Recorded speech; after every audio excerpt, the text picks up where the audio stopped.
Good evening. My name is Peter Waygang, and I'm the Secretary of the Citizens for Direct Democracy. On this video, I want to talk about the 2019 budget and the propaganda pamphlet sent out by the Mayor. We have done this before with a previous budget, and we showed you that they had some difficulty in making 3 and 3 come to 6 instead of 3 and 3 comes to 7. So these things are always there in the budget somewhere, but in this one we're going to look at some more difficult issues.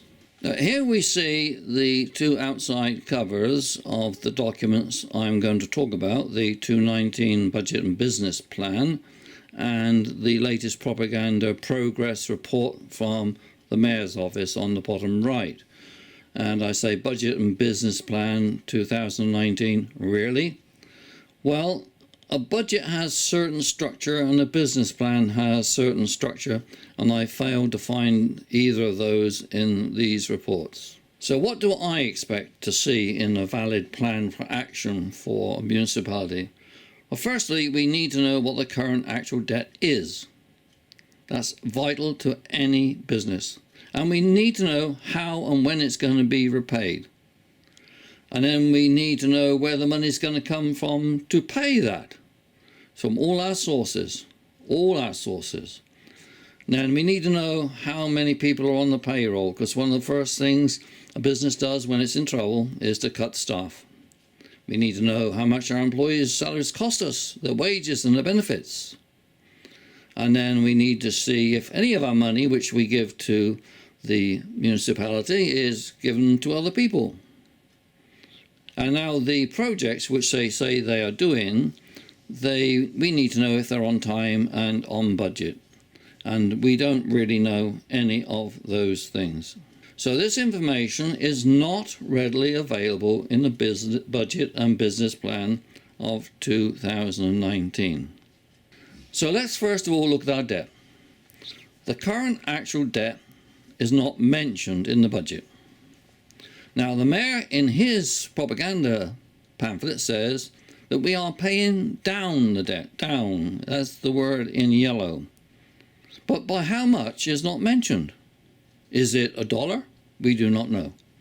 When will it be paid off? It's not mentioned. Is it next year or is it in the next millennia? And how much will it have paid in interest? That isn't mentioned. Now, we get upset by that because we know when we pay interest on anything, a mortgage, for example, that really is money down the drain. But in the actual budget plan, we find on page 12 that the debenture principal and the interest expenditures have both increased over 2018. So there's our friend Pinocchio on the bottom right. Somebody hasn't got their act together because those two statements are in direct conflict. Well, being a bit of a mathematician, I can find out what our debt is. You do find in the budget that we pay interest on our debt. And you can see there's the operating budget for the City of Kawartha Lakes and also for the water and wastewater.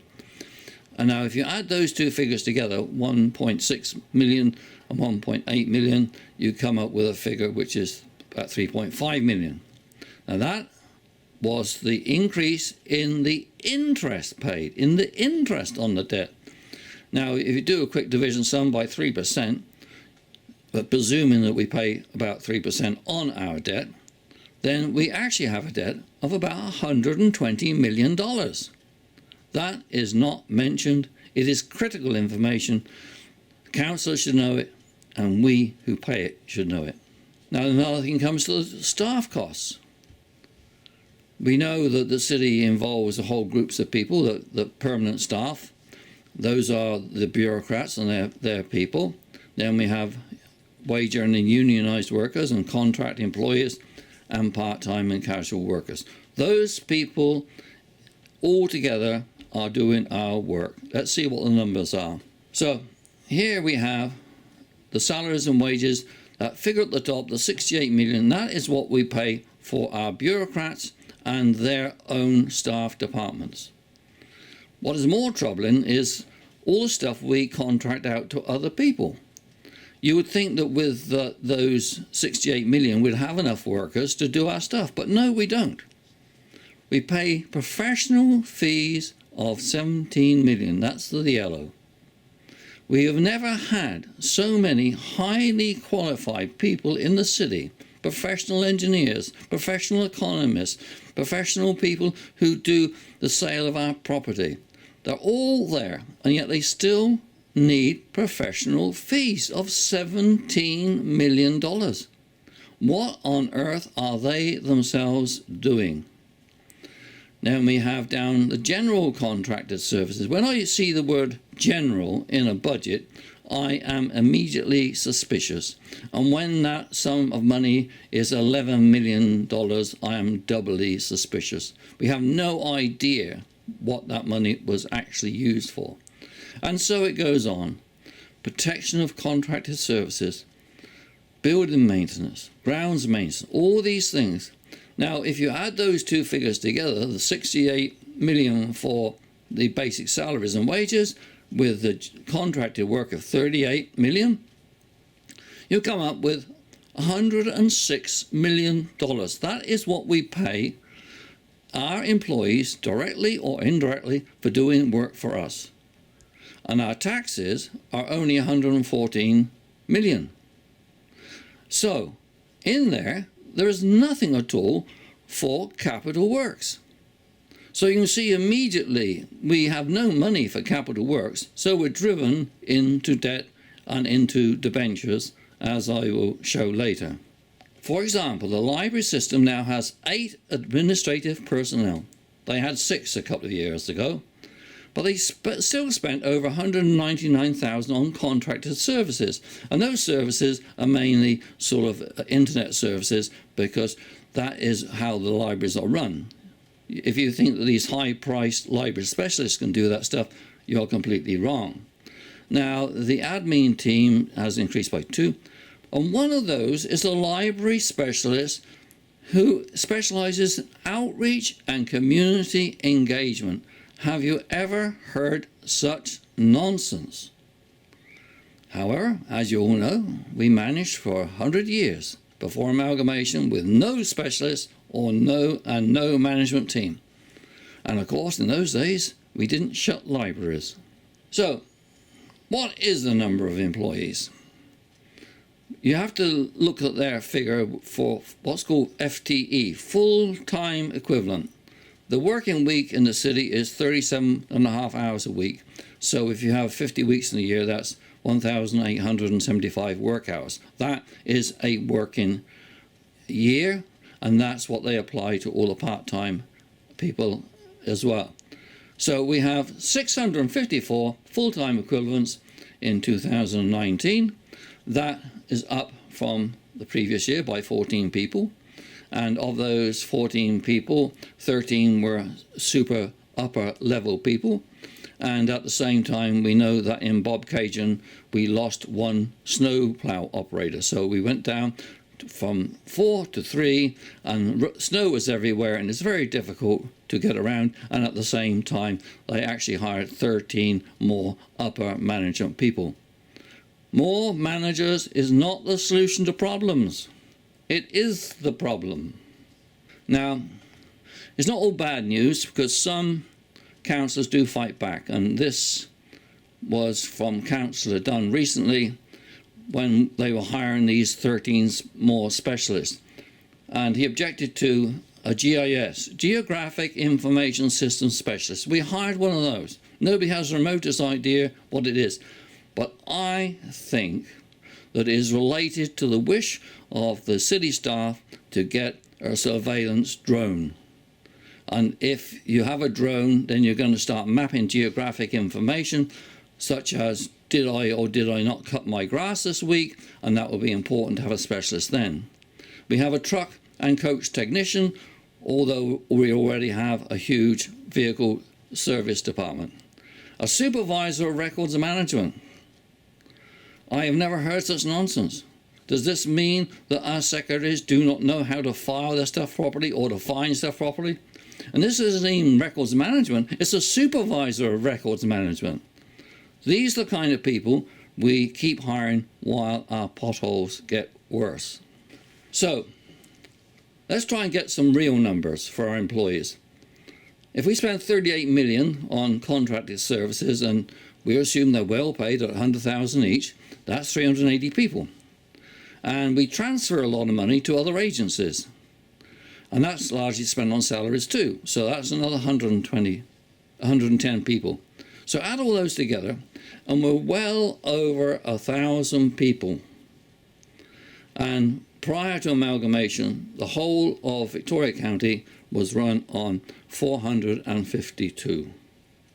Now I expect I've missed some in this big mess who are getting paid from our taxes. So let's have a look. Kawartha Lakes now has 121 employees over $100,000 a year. At amalgamation, there were 2. The CAO's salary has increased from 167 to 185,000 in a couple of years, an increase of 17,000. So I asked, what extra work has been done for that $17,000? I can't see it. In comparison, the median salary for a surgeon who's going to operate on your heart or take out your liver or get rid of gallstones is 208,000. So he's getting up there. But it takes 15 years of education and training to get there, and at the end of the day, the surgeon does something really important. So, this critical, important information is missing. Debt repayment schedule is not mentioned, and some debentures are for 30 years. The cumulative interest is not there, and my estimate would be if we are paying interest of about $3 million a year for 20 years, then we're looking close to $60 million in interest payments, and that is money down the drain. Now that diagram on the right there in the blue lines, there's 85 pages of that stuff in the report. I don't know how any councillor can wade his way through it. But right there on the bottom right hand kind in yellow is a key element, and it is the amount of money that they're taking out in debentures or intend to take out in debentures to do that particular project. And I put them all together on the left hand side. I went through all 85 pages and it comes to 31 million, almost 32 million. I don't know if council knows that staff tends to take out debentures for 32 million. I didn't see it anywhere in their budget. Now this one is one that really irritates me no end. The staff have written a nice little thing that allows them to give money to each other. In this particular case, it's gifts to staff for their education. Almost $60,000 was given to 5 employees so that they could earn their BA. Almost $10,000 to 1 employee for his MA. The study books are paid for. They're given all time to attend classes, and these time and payments were approved by staff, not by council. I do know that some of the councillors on the current council are outraged by this, and Peterborough does not have this perk at all. And we all know that many of our friends, young friends, are working 2 jobs, taking on debts and getting help from their parents in order to pay for their university education. It is simply wrong for employees to use tax money for their own use, personal use, and it must stop. Another thing that slides by is our property. On the left hand side, that's a copy of a piece from our local newspaper, and it shows a region down on the waterfront that's being sold, and we ask the question, is it necessary to sell it? Why? Why? This is our kids' inheritance we're talking about, access to the waterfront where they can fish and swim. And where is the sale price on this? It isn't in there. And who sets that sale price? And where does the money go? We now have our own real estate department, the realty department. I don't know why we have it. We never used to. We used to use the ones that already existed in the city. But we do know there's enough people on there to take care of any money we make from selling property. This money is income. and it should appear in the budget. The stuff in the italics at the bottom is again a quotation from the stuff that I've been reading. Sales of city-owned lands so far this year, 2017, is $800,000. But Taylor warned the city should not be relying on anticipated land sales in the budget. What he's really saying is, says, city thinks it can get into a huge mess financially and sell all our property to make it right. That's outrageous. We must stop selling our property. Here are some other budget worries. There's a term called interfunctional adjustments. Nobody has the remotest idea of what it means, but there are over 40 entries. This one is some housing.